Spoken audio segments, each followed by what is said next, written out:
Hi viewers, welcome to our channel. ప్రస్తుతం మనతో పాటు రాము బాలాజీ గారు సీనియర్ జర్నలిస్ట్ వారితో ఒకసారి మాట్లాడదు. సార్ నమస్కారం. నమస్తే. సార్, నిన్న చిరంజీవి గారి అభిమానులందరూ కూడా బాలకృష్ణ గారి పైన 300 పోలీస్ స్టేషన్లలో కంప్లైంట్ చేయడానికి ప్రయత్నించడం జరిగింది. సో దీని వెనకాల చిరంజీవి గారే ఉన్నారు, ఆయనే బాలకృష్ణ గారి పైన ప్రెషర్ తీసుకురావడానికి ఇటువంటి ప్లాన్ చేశారని చెప్పేసి వార్త వైరల్ అవుతుంది. మళ్ళీ ఆయనే ఆపడం మనం చూసాము.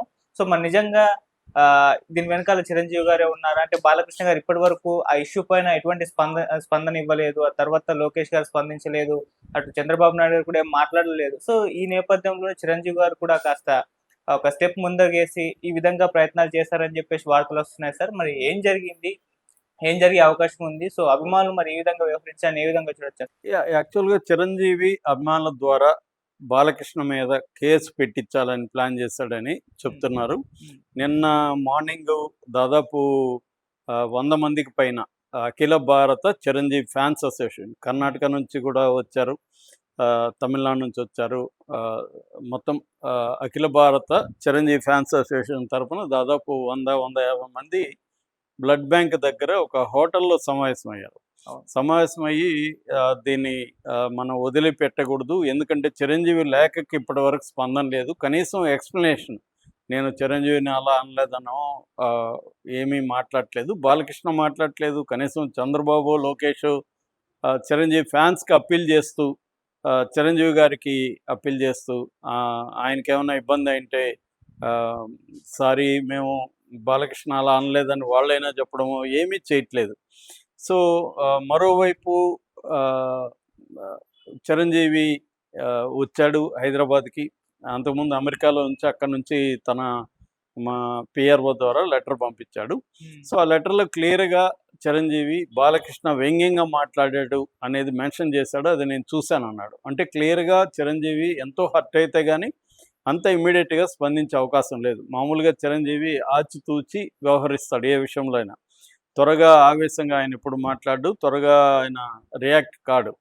ఏది జరిగినా కూడా బ్యాలెన్స్డ్గా సమన్వయంతో మాట్లాడే వ్యక్తి ఆయన, మాట తోలడు ఆయన. సో ఒకవేళ ఆయన ఎప్పుడు ఎవరైనా దారుణంగా మాట్లాడిన సందర్భాలు ఉన్నాయి, అట్లాంటప్పుడు కూడా నాగబాబు కానీ పవన్ కళ్యాణ్ కానీ రెస్పాండ్ అయ్యేవాళ్ళు తప్ప చిరంజీవి అవ్వడు.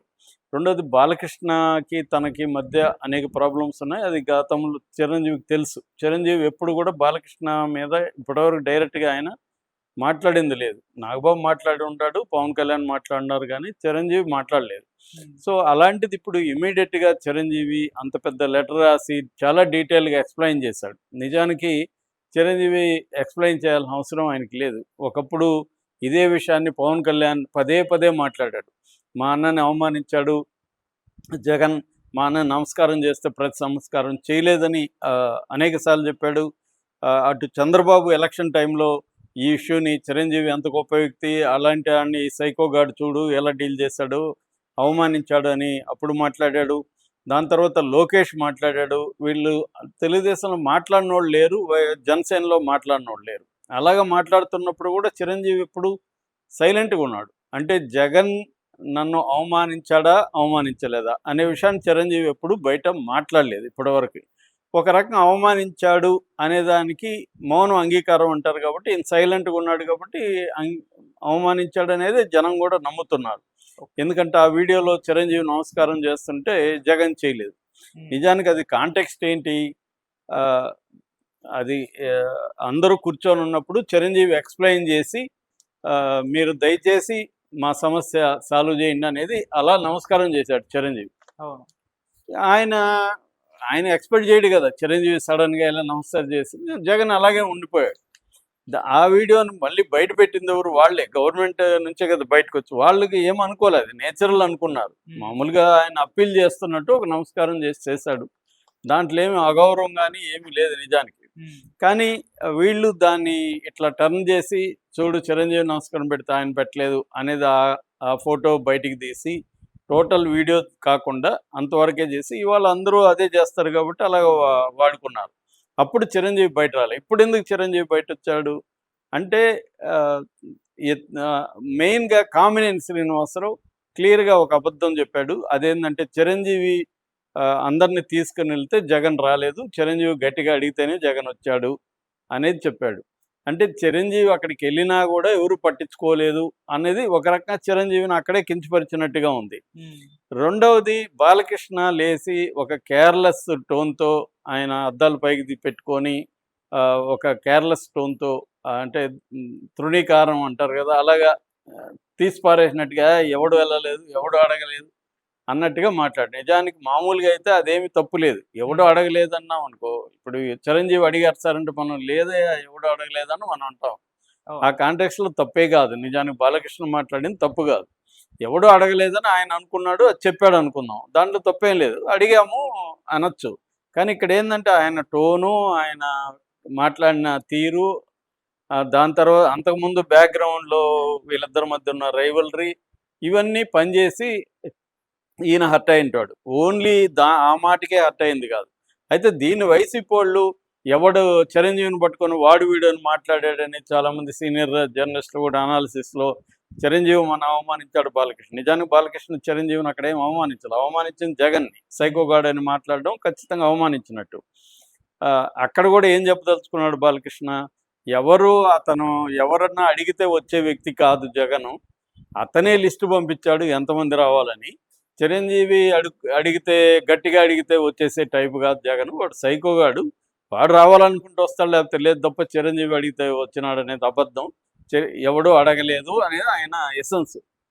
అందులో తప్పు లేదు. అది తప్పు అంటే అందులో చిరంజీవిని అవమానించింది ఏమి లేదు. చిరంజీవి అడిగితే రాలేదు, చిరంజీవి అడగలేదు అనేది ఈయన చెప్పదలుచుకున్నాడు. కానీ ఆయన అన్న పద్ధతి దానివల్ల హర్ట్ అవ్వడం ఒకటైతే, వైసీపీ వాళ్ళు దాన్ని పెద్ద ఎత్తున చిరంజీవిని వాడని అవమానం చేశాడు అనేది నిజానికి. వాడనేవి చిరంజీవిని అనలేదు ఆయన. మామూలు కాంటెక్స్లో ఎవరైనా అన్నట్టుగానే ఎవడో అడగలేదు అంటాం మనం. బాలకృష్ణ అడిగాడు అన్నాడు అనుకో, లేదా ఎవడు అడగలేదని అన్నామంటే బాలకృష్ణే కాదు ఎవరో కూడా అడగలేదని అర్థం వస్తుంది. అదేమి తప్పు కాదు. కానీ దాన్ని అలా ఇచ్చేశారు. నిజానికి చిరంజీవి దానికి రియాక్ట్ అవ్వాల్సిన అవసరం లేదు. గతంలో జగన్ని అవమానించాడు అన్నప్పుడు అంతా ఎప్పుడు కాదు. సో మేబీ చిరంజీవికి బాలకృష్ణకి మధ్య ఒక కోల్డ్ వార్ అయితే ఎప్పటి నుంచో నడుస్తుంది. ఎందుకంటే ఇండస్ట్రీలో పెద్దరికం కోసం చిరంజీవి ట్రై చేయడం, చిరంజీవి పెద్దరికాన్ని బాలకృష్ణ ఆమోదించకపోవడం, ఎప్పటికప్పుడు చిరంజీవిని తక్కువ చేస్తూ తనని ఎక్కువ చేసుకుంటూ మాట్లాడడం అనేది ఎప్పటి నుంచో ఉంది. అందుకని మా బ్లడ్ మా బ్రీడ్ గతంలో కూడా మాట్లాడాడు, చిరంజీవిని అవమానిస్తూ కూడా గతంలో కూడా మాట్లాడాడు.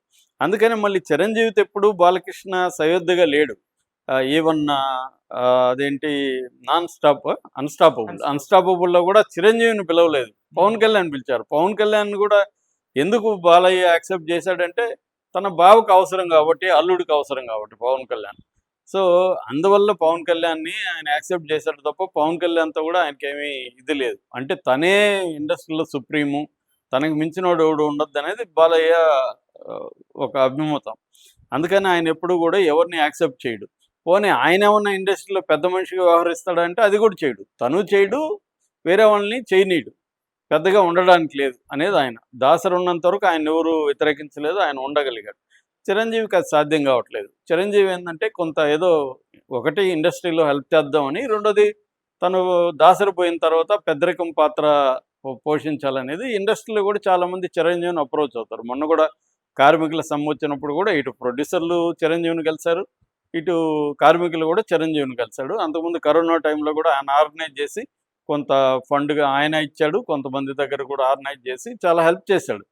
అంటే ఇండస్ట్రీలో ఆయన ఒక పెద్ద మనిషి పాత్ర చేయాలనేది చిరంజీవికి కూడా ఉంది. దాన్ని మోహన్ బాబు గతంలో వ్యతిరేకించాడు. ఈ మధ్య మోహన్ బాబుకి తన పంచాయితీ తను చేయలేకపోయాడు కాబట్టి తనకు ఆ మోరల్లో ఇది పోయింది, సైలెంట్ అయ్యాడు. ఈయన మాత్రం సైలెంట్ అవ్వడు. సో ఈ ప్రాబ్లమ్స్ ఉన్నాయి. దీంతో చిరంజీవి ఇంకా అట్లోనే ఉన్నాడు. ఎందుకంటే చిరంజీవి లెటర్ తర్వాత కూడా బాలకృష్ణ కనీసం ఒక ఎక్స్ప్లెనేషన్, నేను అలా అనలేదు, ఫ్లోలో అలా వచ్చింది తప్ప నాకు చిరంజీవి మీద ఏముంటుంది అనేది బాలకృష్ణ ఒక స్టేట్మెంట్ ఇవ్వచ్చు. పోనీ బాలకృష్ణ ఇవ్వకపోతే చంద్రబాబు లోకేష్ ఇవ్వచ్చు, ఎవరు ఇవ్వలేదు. అంటే సైలెంట్గా ఉన్నారు. ఇటు మన పవన్ కళ్యాణ్ మాత్రం చంద్రబాబు ఇంటికి వెళ్ళి పరామర్శ పేరుతో మాట్లాడొచ్చాడు. మేబీ అక్కడ ఏమైనా ఎక్స్ప్లెనేషన్ ఇచ్చి ఉండొచ్చు. కానీ అది సరిపోదు కదా. ఎప్పుడైతే పబ్లిక్గా అసెంబ్లీలో మాట్లాడాడో పబ్లిక్గానే ఆశిస్తాడు చిరంజీవి. సో చిరంజీవి ఆల్రెడీ పవన్ కళ్యాణ్ కోసం సైలెంట్గా ఉన్నాడు గతంలో కూడా. ఇప్పుడు చిరంజీవి కూడా బ్యాడ్ నేమే వచ్చింది. మరి పవన్ కళ్యాణ్ మాట్లాడినప్పుడు నువ్వు ఎందుకు అప్పుడు అనలేదు? అప్పుడేమో నువ్వు సైలెంట్గా ఉన్నావు. జగన్ అవమానించాడని అంటే కూడా లేదయ్యా నన్ను అవమానించలేదని మాట్లాడాలి కదా. అప్పుడు సైలెంట్గా ఉన్నాడు చిరంజీవి. సో నువ్వెలాంటి పెద్ద మనిషివయ్యా అనేది ఇప్పుడు చిరంజీవికి కూడా ప్రశ్న వస్తుంది. సో అందుకని ఇప్పుడు అభిమానులను ముందు పెట్టి ఏమన్నా గేమ్ ఆడుతున్నాడా చిరంజీవి అన్న డౌట్ అయితే జనాలకు వస్తుంది. ఎందుకంటే చిరంజీవి జనరల్గా ఫ్రంట్లోకి రాడు, ఎవరినో ఫ్రంట్లో పెట్టి బ్యాక్లో ఉంటాడు. అలాగే ఇప్పుడు అభిమానులు మరి చిరంజీవికి తెలియకుండా సైలెంట్గా ఒక సమావేశం ఏర్పాటు చేసి 300 పోలీస్ స్టేషన్లో కేసులు పెట్టడానికి రెడీ అయ్యారా? ఇప్పుడు చెప్తున్నది ఏమంటే వాళ్ళు రెడీ అయ్యారు, ఆల్రెడీ జూబ్లీహిల్స్ పోలీస్ స్టేషన్కి వెళ్ళబోతుంటే చిరంజీవి ఆపాడు. ఇది మన సంస్కారం కాదని చిరంజీవి చెప్పాడని ఆ కర్ణాటక నుంచి వచ్చిన చిరంజీవి ఫ్యాన్స్ అసోసియేషన్ అతను మాట్లాడుతున్నాడు ఆ వీడియోలో. సో ఏదేమైనా చిరంజీవి ఇంతటితో దీన్ని వదులుతున్నట్టుగా కనబడట్లేదు. అంటే ఫ్యాన్స్ ఇది చేసి మరి ఏం జరుగుతుందనేది చూడాలి. Okay sir, thank you so much.